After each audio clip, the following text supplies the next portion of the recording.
चैतन्य महाविष्णु स्थापन स्वयं वंद्यम श्री गुरु श्री गुरु वैष्णव श्री रूपम सदैतम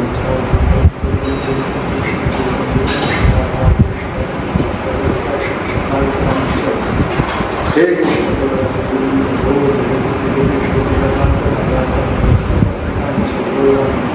राधे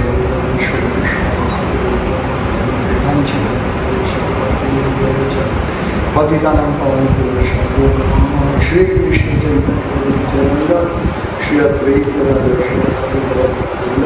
हरे कृष्ण कृष्ण कृष्ण हरे हरे हरे राम राम राम हरे कृष्ण।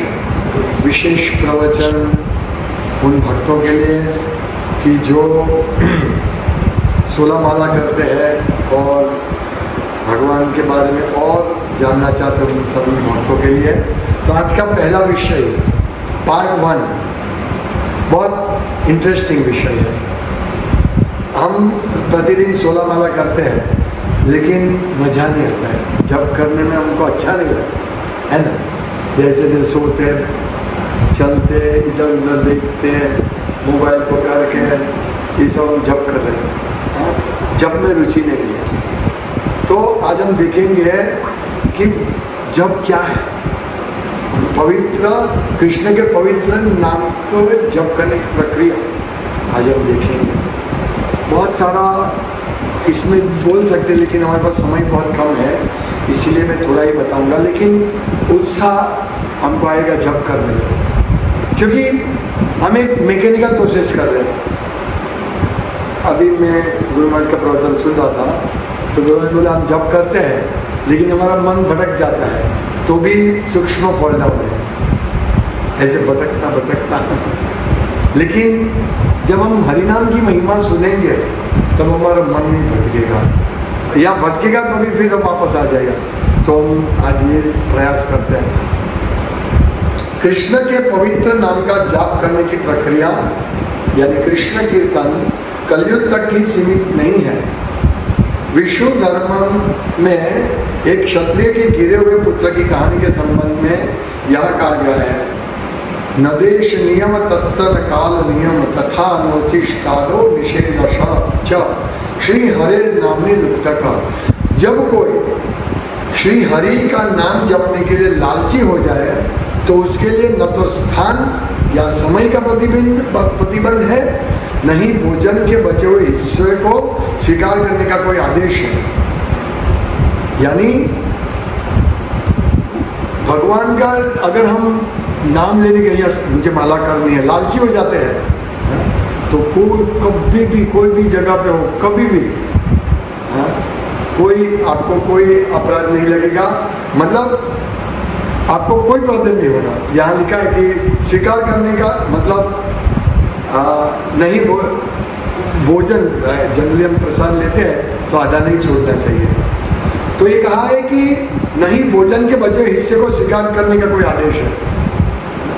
अगर कोई व्यक्ति लालची हो जाए हरिनाम में, यस मुझे जप करना है, तो ये सब कोई समस्या नहीं, उनको खाते खाते भी उठ के ले सकता है। जनरल खाते खाते उठना नहीं चाहिए। ऐसे ही समय स्थान कभी भी हम कर सकते हैं। इसी तरह स्कंद पुराण, विष्णु धर्म और पद्म पुराण में वैशाख महात्म्य खंड में कहा गया है, चक्रायुधस्य नामानि सदा सर्वत्र कीर्तये। परमेश्वर की नाम की महिमा, परमेश्वर के नाम की महिमा जिनका हथियार चक्र है, हमेशा और हर जगह की जानी चाहिए। यानी परमेश्वर का नाम जो है इतना महिमाशाली है और हमेशा उसको हमें यही इसका श्रवण कीर्तन करते रहना चाहिए। ये इतना महात्म्य है, इसीलिए हम लोग जब सुबह जप करते हैं या कभी भी जप करते हैं तो हमें एकदम फ्रेश, यस ये इतना महिमाशाली कार्य मैं करने जा रहा हूँ, द टॉप मोस्ट, सबसे उत्तम। देखिए हमारे इस्कॉन में 3 चीज, chanting, dancing and fisting. Dancing सबको अच्छा लगता है, फिस्टिंग खाना सबको अच्छा लगता है, लेकिन चैंटिंग अच्छा नहीं लगता। क्योंकि महिमा मालूम नहीं है। आगे हम देखेंगे। तो हमें ये समझना चाहिए। और स्कंद पुराण में कहा गया है, न देश कालावस्थात्मा शुद्ध आदिकम अपेक्षते किंतु स्वतंत्रम एवं नाम कामित कामदम। यानी भगवान का नाम, स्थान, समय, परिस्थिति जन्य स्थितियां, हम बोलते हैं ना आज ये प्रॉब्लम है, वो प्रॉब्लम है। प्रारंभिक आत्मशुद्धि या मतलब आत्मशुद्धि की भी आवश्यकता नहीं है नाम लेने के लिए, या किसी अन्य कारक के संबंध में जपने की आवश्यकता नहीं है। यदि नाम स्वतंत्र है, बल्कि यह अन्य सभी प्रक्रियाओं से पूरी तरह स्वतंत्र है। यदि नाम के ऊपर किसी की कोई असर नहीं है, न तो हम कितने भी गिरे हुए हो, हम कितने भी पापी क्यों ना हो, शुद्धि आत्मशुद्धि की जरूरत नहीं है। बोलो,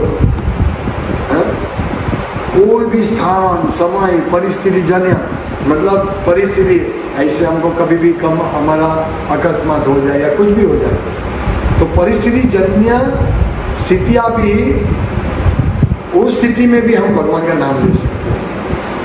ये पूरी तरह स्वतंत्र है। और जो लोग उत्सुकता से इसका जप करते हैं उनकी सभी इच्छाओं को पूरी करता है। यानी उत्सुकता चाहिए हमको। मैकेनिकल अभी हो गया, गुरु ने आदेश दिया 16 माला करना, ठीक है। अभी हमको एक स्टेप आगे बढ़ना है कि कब तक मैकेनिकल करते रहे, जय हरे कृष्ण मजा मचो, हरे राम, ऐसे नहीं। मैकेनिकल कब तक करते रहेंगे? अब ये समझो, ये इतना उत्तम दुर्लभ है। आगे हम देखेंगे, इसी में कहते हैं कि हाँ, हे भरतवंशी, भगवान विष्णु के पवित्र नाम उस व्यक्ति के मुख में सदैव गूंजते रहते हैं जिसने सैकड़ों जन्मों तक वासुदेव की पूर्णतः पूजा की है। लो, यानी सबके नाम पर ये पवित्र नाम गूंजता नहीं रहता है सदैव। जिन्होंने सैकड़ों जन्म तक वासुदेव की पूर्णतः सेवा पूजा की है, सोचिए। तो ये है, तो हमें उत्सुकता से इसका जप करना है और उसकी सभी इच्छाएं पूरी होगी। क्या हमारी क्या इच्छा है? भगवत धाम जाना, कृष्ण प्रेम करना, तो पूरी होगी। सेवा करना, भक्ति करना, पूरी होगी। कैसे पूरी होगी? जो लोग उत्सुकता से इसका जप करते हैं उनकी सभी इच्छाओं को पूरा करते हैं। तो भी उत्सुकता आनी चाहिए हमें। ये होना चाहिए कब मैं जप करूं, कब सुबह हो मैं जप करूं, ये उत्सुकता आनी चाहिए। आगे विष्णु धर्म में कहा गया है, कलो कृत युग तस्य कलिस तस्य कृते युगे यस्य चेतसी गोविंदो हृदये यस्य नच्युतः। जिसके हृदय में भगवान गोविंद है उसके लिए कलयुग में सत्ययुग प्रकट होता है। जो जप करेगा उसके हृदय में गोविंद प्रकट होंगे। और इसके विपरीत जिसके हृदय में अच्युत भगवान नहीं है उसके लिए सत्ययुग भी कलयुग बन जाता है। ये कहा विष्णु धर्म में कहा गया है। कृष्ण का पवित्र नाम हर जगह, हर समय और हर परिस्थिति में शक्तिशाली है। इसीलिए मनुष्य को हमेशा भगवान के पवित्र नामों का जप करना चाहिए, चाहे वह कलयुग हो, सत्ययुग हो, स्वर्ग हो, नरक हो या वैकुंठ हो। कृष्ण का पवित्र नाम उनसे हमेशा अभिन्न है और कृष्ण हमेशा भगवान के सर्वोच्च व्यक्तित्व है। तो कृष्ण का नाम हम हर रोज पढ़ते, नाम नामकारी रोगा निधि सर्वशक्ति। भगवान आपका नाम आपसे भिन्न है, यही बताते हैं इसमें कि कृष्ण का पवित्र नाम उनसे भिन्न है और कृष्ण सर्वोच्च व्यक्तित्व है, आदि पुरुष है। इस प्रकार ऐसा नहीं है कि पवित्र नाम केवल इस युग में शक्तिशाली है क्योंकि अन्य प्रक्रिया प्रभावी नहीं है। योग, ध्यान, यानी ध्यान, फिर बड़ी बड़ी पूजा, यज्ञ इस कलयुग में प्रभावी नहीं है। अर्चा विग्रह की सेवा ये प्रभावी नहीं है। ये प्रभावी नहीं इसलिए नाम शक्तिशाली ऐसा नहीं है। नाम सत्ययुग में भी इतना ही शक्तिशाली है, जितना कलयुग में है, लेकिन सत्ययुग में लोगों को इसकी पड़ी नहीं है नाम की, इसलिए लोग तप करते हैं, योग करते हैं। लेकिन ये नाम सभी जगह, मैं भी ऐसा ही समझ रहा था कि कलयुग में ही इसका प्रभाव है, नहीं, सभी युगों में प्रभाव है, लेकिन बाकी के युगों में लोग नहीं करते। अभी कलयुग में लोग योग करते हैं और तप करते हैं नाम छोड़ के, ऐसा है। लेकिन जो व्यक्ति नाम करते हैं वो बहुत भाग्यशाली है। इसलिए हम लोगों को ये समझना चाहिए कि हमें ये नाम मिला है, जो वासुदेव का सैकड़ों साल पूजा करने के बाद मिलता है, वो हमें अभी भी मिल गया है। तो ये नाम हमको जप करना चाहिए। उसके लिए उत्सुकता बहुत जरूरी है। उत्सुकता होनी चाहिए। यस, मैं उत्सुक हूँ। जैसे आज मैं पिक्चर देखने के लिए उत्सुक हूँ, आज मुझे पिक्चर देखना है। आज मैं ये खाने के लिए उत्सुक हूँ। हम कहते हैं आज मुझे क्या खाना है, मसाला डोसा खाना है, उत्सुक हूँ मैं। तो इसी प्रकार आज कल मुझे सुबह जप करना, मैं उत्सुक हूँ जप के लिए। ये जब हो जाए ना तो समझना चाहिए कि भगवान की बड़ी कृपा है। तो हमें ये लेवल पर पहुंचना, इसके लिए क्या करना पड़ेगा, रात को जल्दी सोना पड़ेगा। और देखो, यदि हम रात को या अगले दिन शाम को यदि हम कुछ और कार्य करेंगे, यूट्यूब देखना या जो भी कार्य, समाचार, तो दूसरे दिन सुबह में वही चीज आएगी, हमारे सुबह वही चीज आएगी। और वो जब करते करते वो आएगी तो हमारी उत्सुकता मर जाएगी। हम क्या सोचेंगे, पहले वो सोच लेते हैं फिर जब करेंगे, और हम वो सोचते रहते पूरा जब, और वो सोच चलता है, हमारा जब भी चलता है। ऐसा नहीं होना चाहिए, उत्सुकता से जब करना। देखो, श्री विष्णु पुराण में यह भी कहा गया है कि भगवान के पवित्र नामों का जप करना ध्यान के माध्यम से भगवान को याद करने की कोशिश करने से कहीं अधिक शक्तिशाली है। मतलब ध्यान में हम भगवान का याद करते उससे भी अधिक है हरे कृष्णा कृष्णा कृष्णा हरे हरे, हरे राम राम राम हरे हरे।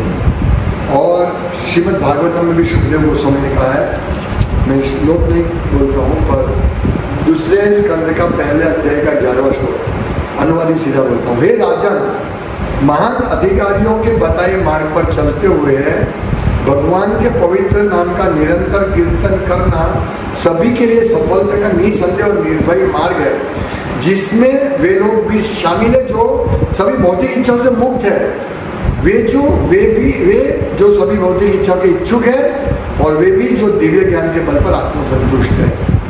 तो ये है कि सफलता का एकमात्र निसंदेह और निर्भय मार्ग, इसमें कोई भय नहीं है।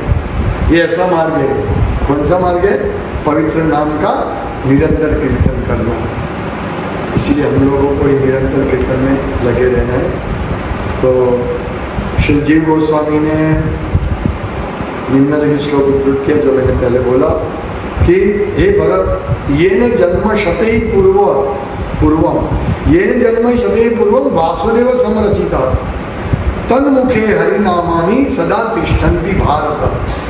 ये भरतवंशी, भगवान विष्णु के पवित्र नाम उस व्यक्ति के मुख में सदैव गूंजते रहते हैं जिसने सैकड़ों जन्मों तक वासुदेव की पूर्णता किया।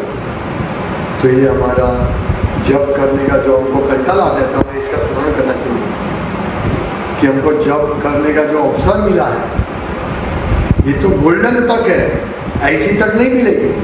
सत्ययुग में ऐसी तक नहीं है। तक मतलब भगवान का नाम इतना शक्तिशाली है पर कोई लेता नहीं इस तक को। जैसे 4 चीजें, 4 खिलौना एक शरीक है, 4 ढिंगली, एक ढिंगली 1 रुपए की है, एक ढिंगली 50 रुपए की है, एक ढिंगली 500 की और एक 5 लाख की है, अलग अलग है। तो हम देखेंगे इसमें कौन सी लेनी चाहिए। एक चॉइस है हमारे पास, लेकिन हमारे पास पैसा ज्यादा है तो हम लोग नहीं 5 लाख की दो। इसी प्रकार सत्ययुग में हरिनाम इतना ही पावरफुल है, वो सस्ता है, भाई सिर्फ हरि नाम, हरे कृष्ण भगवान का नाम लो जीवा से, कुछ ज्यादा ही नहीं है। लेकिन तब 5 लाख वाली डिग्री अच्छी है कि उसमें तब कुछ दिखेगा। तो हमें ऐसा नहीं सोचना चाहिए। ये हरिनाम इतना सरल और सभी लाभ, सभी कल्याण लाभ प्रदान करने वाला है, लेकिन सबसे सस्ता है। नाम कोई भी ले सकता है, गरीब अमीर कोई भी। लेकिन योग करना, योग यानी अष्टांग योग करना सबका काम नहीं है, क्योंकि योग सिखाने वाला 25,000 तो फी लेता है और फिर वो आसन चाहिए, क्या क्या चाहिए। योग में सुनो जंगल में जाना पड़ेगा, तो ये महंगा है योग। 5 लाख का डिग्री है, हमें ये 1 रुपये में मिलती है, ले लो ना, है कि नहीं? मुफ्त में मिलती है, 1 रुपये छोड़ो। हमको कदर नहीं है, हम सबको मुफ्त में डिग्री मिली। किसी को कोई प्रश्न नहीं इसमें? क्यों विग्रह?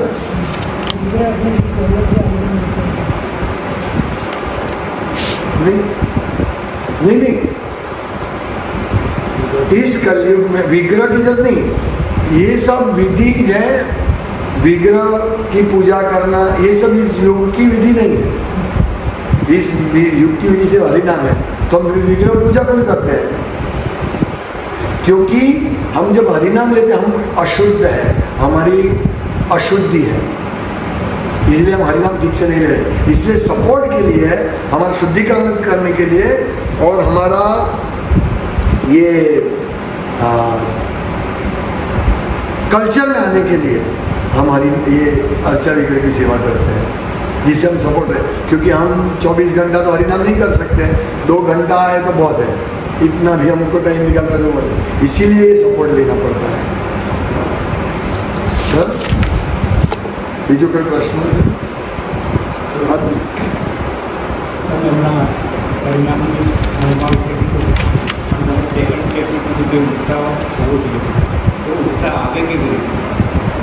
उत्साह નથી જ આવે, ઉત્સાહ નિશ્ચય ધૈર્ય એ ભક્તિનું ઠાકોર સમજાવશે 7મા ચેપ્ટરમાં।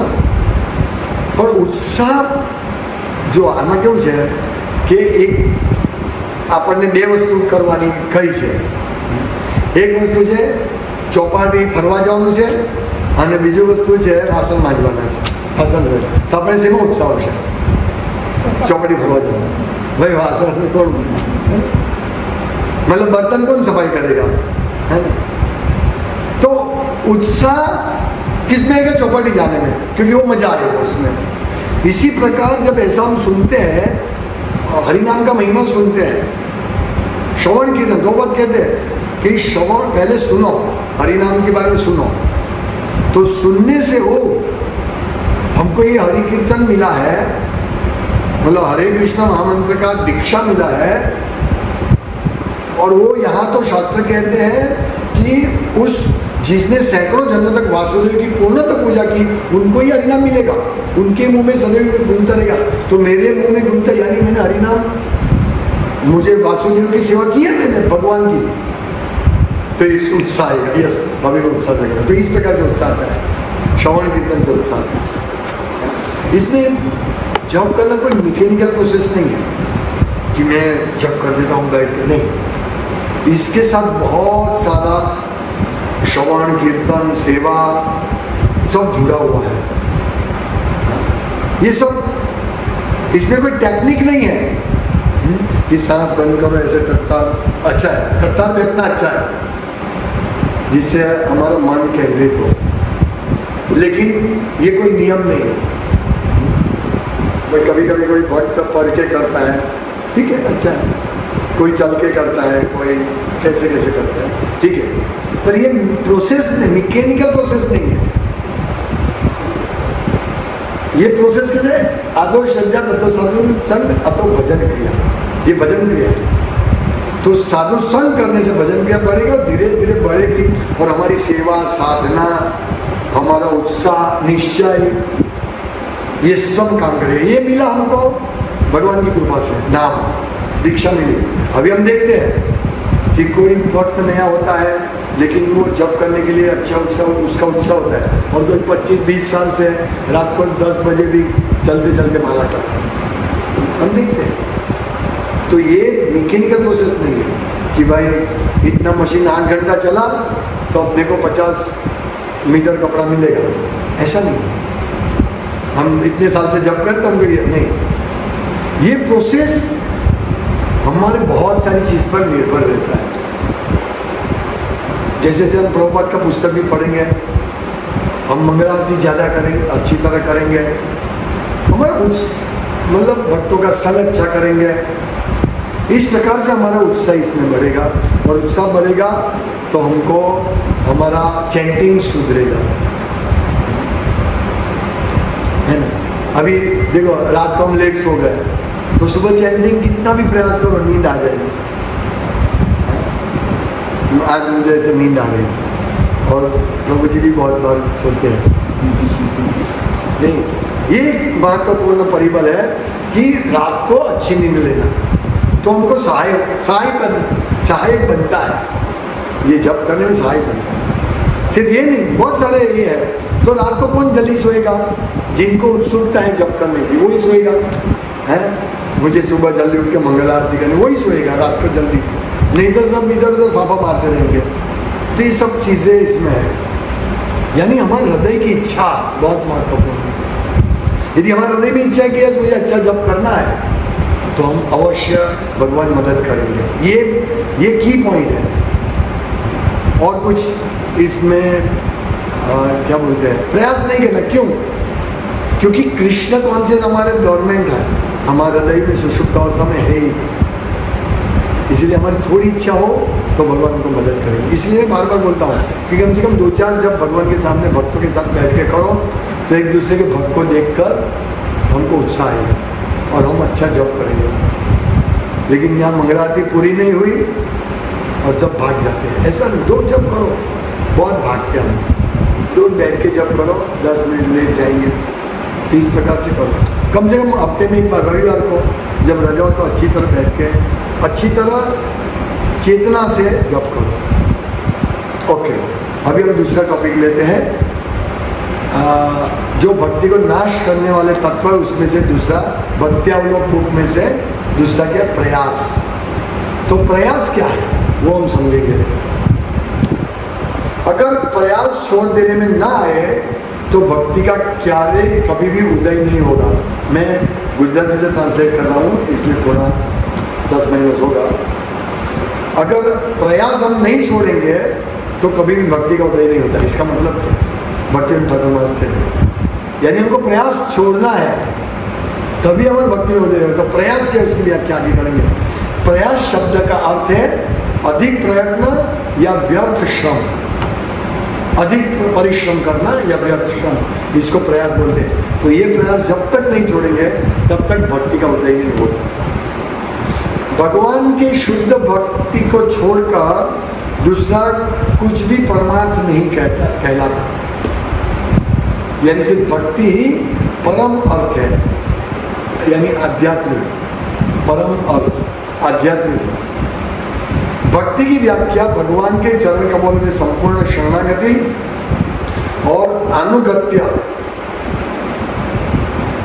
भगवान के चरण में जाना,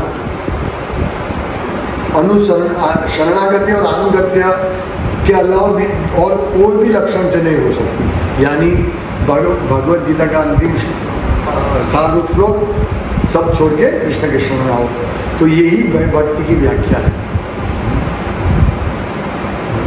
और शरणागति और अनुगत्य जीवात्मा का स्वभाव सिद्ध नित्य धर्म है। ये हमारा धर्म है, धर्म यानी स्वभाव। इसीलिए भक्ति सेवा ये जीव की स्वाभाविक प्रवृत्ति अथवा सहज धर्म है। सहज धर्म में प्रयास की कोई आवश्यकता नहीं होती।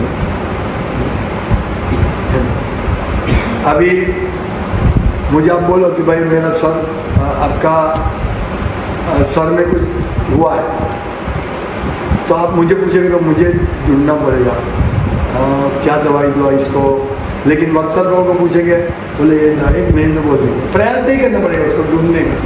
तो ये है सहज धर्म है हमारा, शरणागति और अनुगत्य, वो हमारा सहज धर्म है, इसीलिए इसको प्रयास नहीं करना पड़ता है। फिर भी जीवात्माओं की बद्ध अवस्था में भक्ति के सेवा के संवर्धन के लिए थोड़े बहुत प्रयास की आवश्यकता रहती है, यही प्रयास करना पड़ेगा, क्योंकि अभी क्या बद्ध अवस्था है हमारी।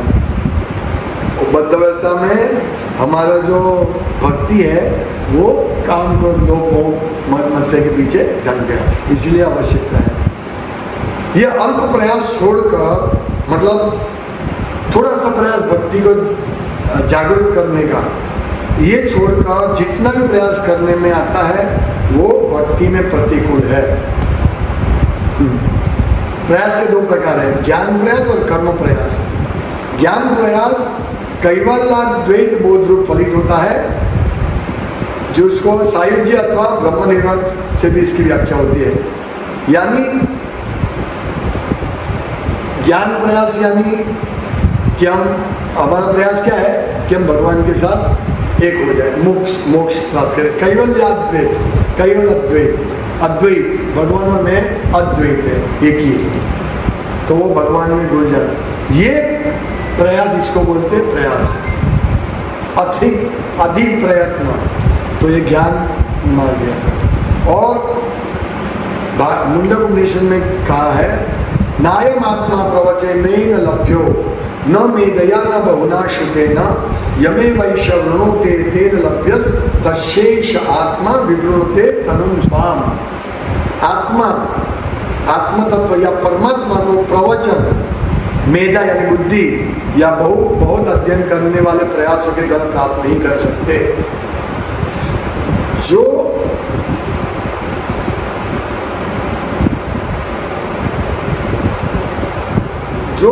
भगवान को, परमात्मा को प्रभु के बोल के स्वीकार करते हैं, अपने हमारे प्रभु है कृष्ण परमात्मा, तो परमात्मा उसके स्वरूप, अपने निज स्वरूप को प्रकाशित करते हैं, ये अल्प प्रयास है। यानी भगवान प्रभु है हमारे, हम उनके दास हैं, तो जैसे ही हम भगवान कृष्ण का हमारे प्रभु के रूप में स्वीकार करते हैं, इसको बोलते अल्प प्रयास, बस इतना प्रयास करना है। इसीलिए भक्ति ही श्री भगवत चरण प्राप्ति के लिए एकमात्र उपाय है। भक्ति भगवत चरण प्राप्ति के लिए ब्रह्मा जी भगवान श्री कृष्ण को कहते हैं, श्लोक है भागवतम में 10वें स्कंद का 14वां अध्याय का 30वां श्लोक। ब्रह्मा जी ने कहा, हे अजीत, जो ज्ञान मार्ग के प्रयासों को परित्याग करके साधु संग में स्थित होते हैं और साधु मुक्त होकर, यानी साधु जो बोलते हैं उसको सुनते हैं, उनके सामने देखकर आपकी कथा श्रुतिगत करता है, सुनता है, श्रवण करता है, तथा शरीर मन और वचन की भक्ति से, शरीर मन और वचन से भक्ति मार्ग का आश्रय ग्रहण करता है, उसके द्वारा ये तीनों लोक में आप जीते जाते हैं। यानी साधु का संग, उनसे श्रवण, यानी भगवान को अल्प प्रयास से प्रसन्न कर सकते हैं। ज्ञान मार्ग छोड़ना पड़ेगा, तो ज्ञान मार्ग ये स्पेक्युलेटेड नॉलेज, बाकी भगवत गीता का ज्ञान जरूरी है, वही ज्ञान से हम अल्प प्रयास कर सकते हैं। वो ज्ञान अगर होगा तो भगवत गीता में क्या ज्ञान है, भगवान परमेश्वर है, उनके दास है, तो इस प्रकार हम भगवान को जीत सकते हैं और भक्तों का संग करके ये प्राप्त करेंगे, कथा का श्रवण करेंगे और मन, शरीर और वचन से भगवान का भक्ति करना है, बस। ये अल्प प्रयास, इसको बोलते अल्प प्रयास, ये अनुकूल है, ये अनुकूलता है भक्ति करने की। लेकिन अगर ज्ञान का प्रयास क्या है वो आगे बताया है, वो श्रीमद् भागवत में ब्रह्मा जी कहते हैं, हे विभो, भक्ति ही जीव का एकमात्र श्रेय पथ है, उसका त्याग करके जो कोई व्यक्ति कैवलाद्वैत बोध प्राप्ति के लिए प्रयास करता है, मोक्ष, कैवल अद्वैत यानी भगवान और मैं एक ही हूं, एक ही है, समान है, उसको क्लेश छोड़कर दूसरा कुछ प्राप्त नहीं होगा।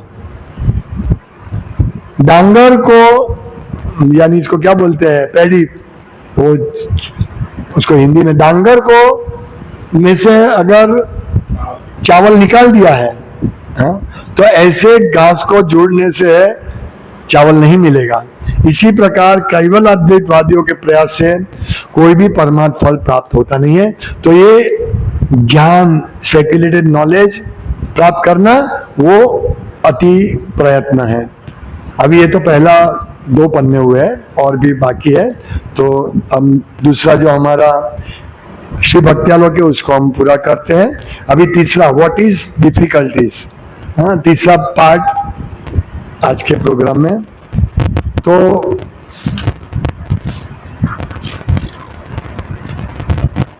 क्या कठिनाई है? श्री प्रभुपाद के श्रुताकीर्ति प्रभु के बुक में से बहुत सुंदर ये है, उपेक्षा, छोटी सी लापरवाही।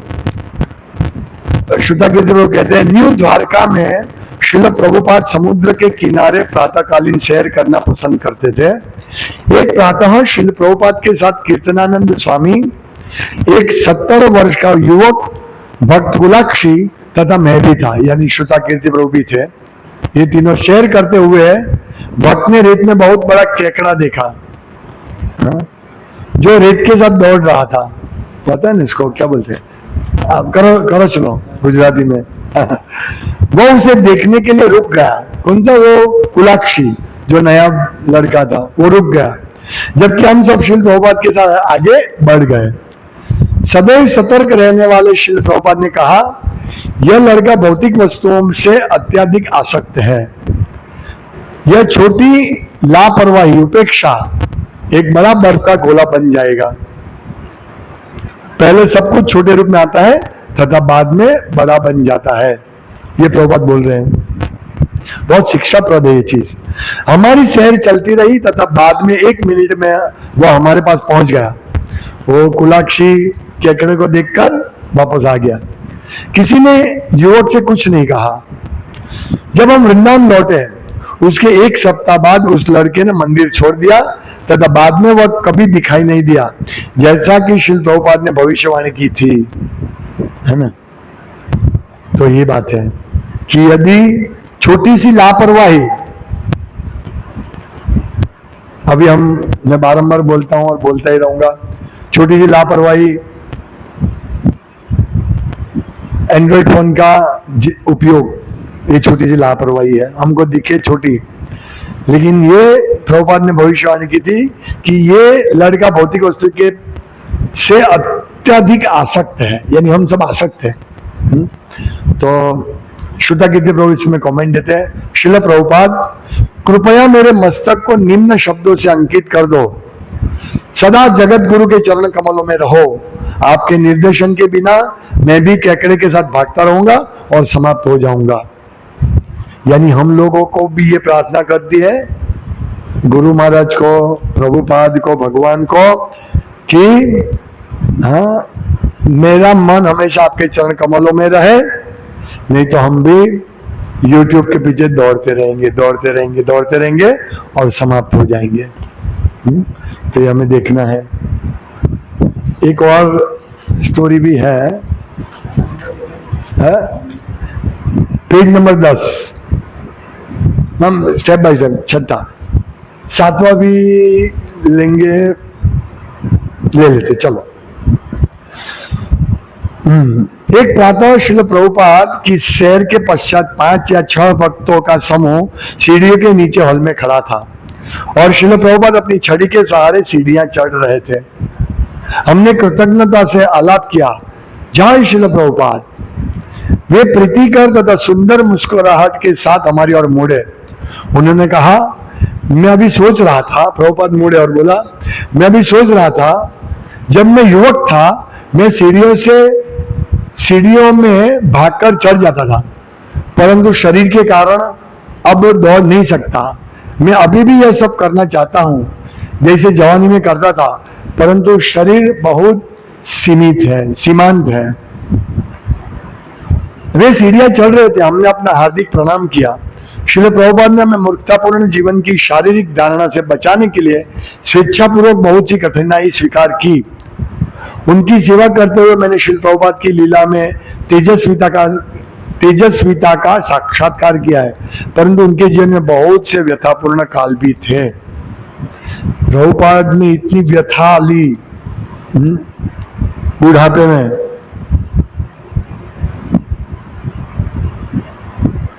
दस साल में 11 साल में प्रभुपाद का हम नेक्स्ट टाइम कभी वर्णन करेंगे उन्होंने क्या क्या किया था। आज ही मैं बुक में पढ़ा द मूलन मिशन में कितना कार्य किया। आज एक भागवतम ही हमको मिल जाए तो ही काफी था। प्रभुपाद ने अगर भागवतम हमको दिया होता एक तो भी काफी था, लेकिन प्रभु ने क्या क्या किया हम देखेंगे, और वो भी 70 साल की उम्र में। देखिए अभी श्रुता कीर्ति प्रभु अपनी कमेंट देते हैं, सच्चाई यह है कि श्री प्रभुपाद के कष्टों से उनकी महानता में कभी कमी नहीं आएगी, अपितु आवर्धन ही हुआ। यही एक विशुद्ध भक्त की असीम कृपा है। उनके समान कौन उदार चरित हो सकता है, कौन उदार हो सकता है कि प्रभुपाद की तरह बुढ़ापे में ऐसा करे। हम लोग भी पुस्तक कीर्तन के लिए जाते हैं, लेकिन मालूम नहीं प्रभुपाद जितने बूढ़े होंगे तो हम कर पाएंगे कि नहीं। अपने हृदय गोविंद प्रभु को पिछले रविवार आए थे बुक भी, मैंने यही बोला प्रभु आपको बहुत याद आता होगा बुक भी। यस, क्योंकि अभी वो नहीं करते अब अपनी शारीरिक वजह से। ऐसे ही फिर भी प्रभुपाद लकड़ी लेके धीरे धीरे चल रहे हैं, पूरे विश्व की परिक्रमा कर रहे हैं। हरे कृष्ण। किसी को कोई प्रश्न? अभी लास्ट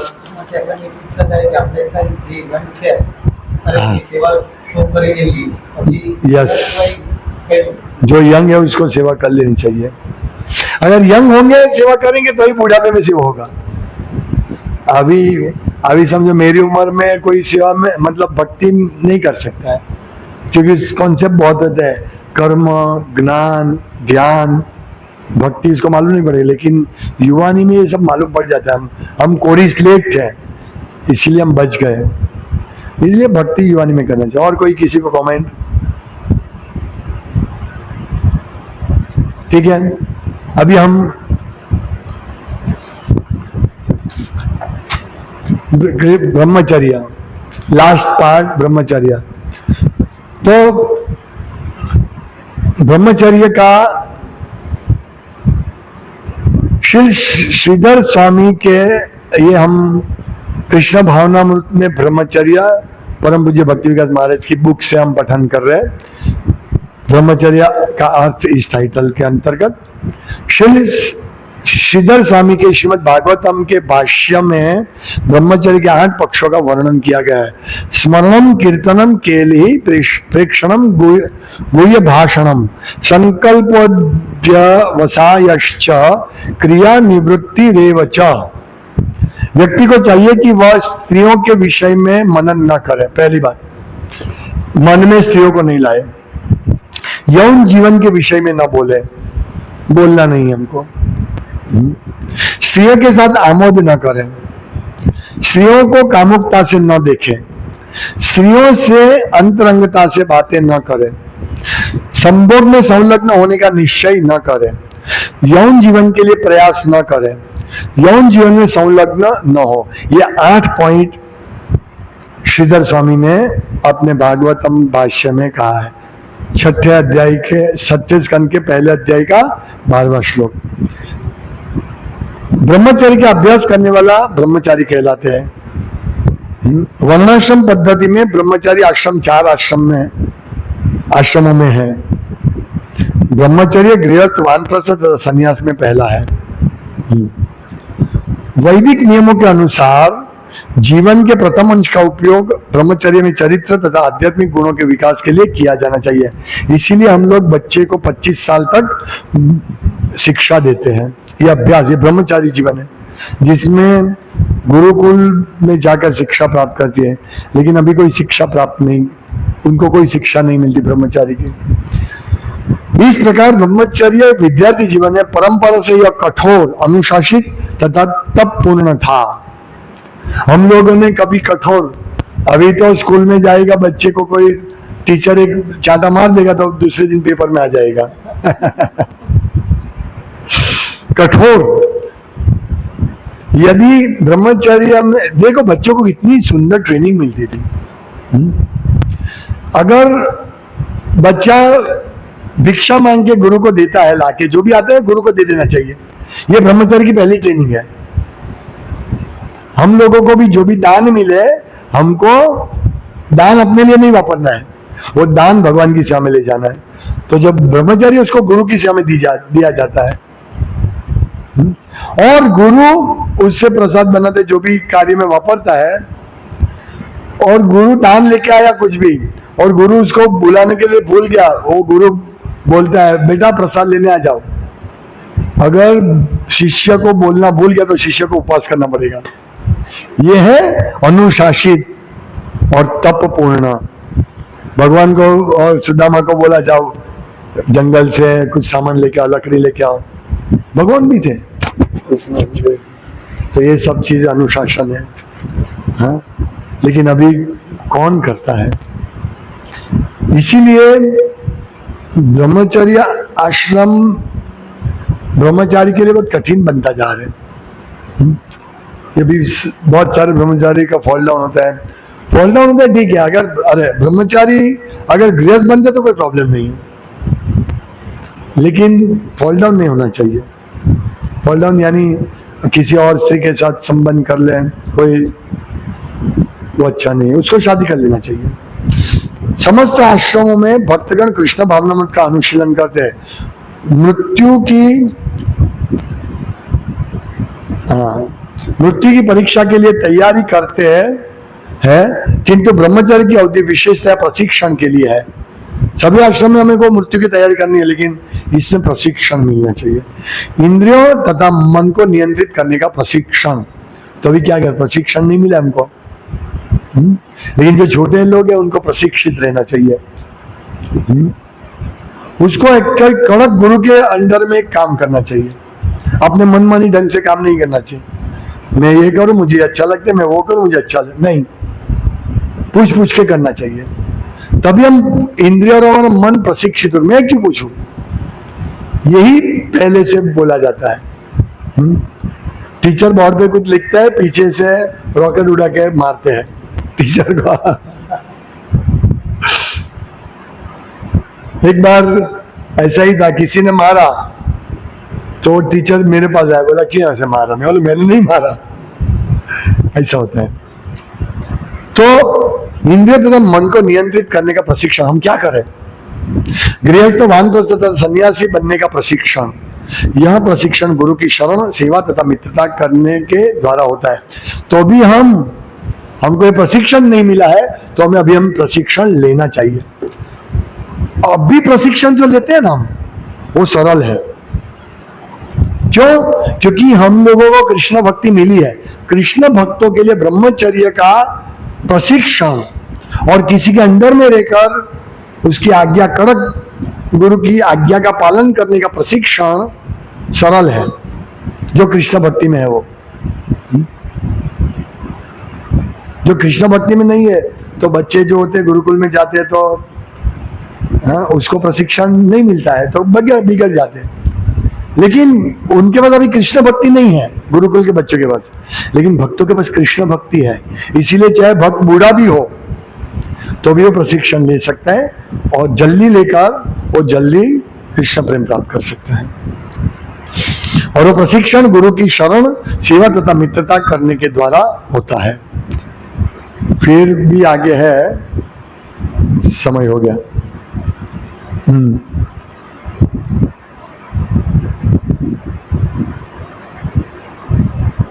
भारतीय समाज में ब्रह्मचर्य को प्राय ऐसे प्रतिबंधों का समुच्चय माना जाता है जिसका लक्ष्य शिष्ट इंद्रिय तृप्ति के चरम प्रयोजन हेतु अच्छा स्वास्थ्य तथा नैतिक नियमों के बनाए रखना है। लेकिन किंतु कृष्ण भावनामृत में ब्रह्मचर्य ज्ञान तथा वैराग्य से भगवान की सेवा में पूर्ण रूपेण संलग्न होने के गतिशील सिद्धांत पर क्रियान्वित होता है। श्रील प्रभुपाद कहते हैं ब्रह्मचर्य का अभ्यास करने वाले को पूर्ण रूपेण भगवान की सेवा में संलग्न रहना चाहिए और किसी भी प्रकार से स्त्रियों की संगति नहीं करनी चाहिए, ये प्रभुपाद कहते हैं। तो यही बात है, हमको ये सरलता है, हम भक्तों के संग में रहे, भक्ति करते रहे और स्त्रियों की संगति नहीं करें। श्रीमद् भागवत में दी गई ब्रह्मचर्य की परिभाषा के अनुसार ऐसा अविवाहित पुरुष जो गुरु के आश्रम में नहीं रहता, जिसने अपने को शरणागति के कठिन जीवन के प्रति समर्पित नहीं किया है और अपने गुरु की सेवा में प्रत्यक्ष रूप से तथा अनन्य भाव से संलग्न नहीं है, सही रूप से ब्रह्मचारी होने का दावा नहीं कर सकता। और ब्रह्मचर्य का अर्थ क्या है? विशद अर्थ जैसा श्रील प्रभुपाद उद्धृत करते हैं, ब्राह्मचर्य इति ब्रह्मचर्य, अर्थात आध्यात्मिक स्तर पर कर्म करना है। ब्रह्मचर्य ये है, तो ऐसा नहीं है ब्रह्मचारी लोगों के लिए, ये सभी लोगों के लिए, सभी अवस्था में। क्यों? क्योंकि ये आध्यात्मिक का स्तर पर कर्म करना है।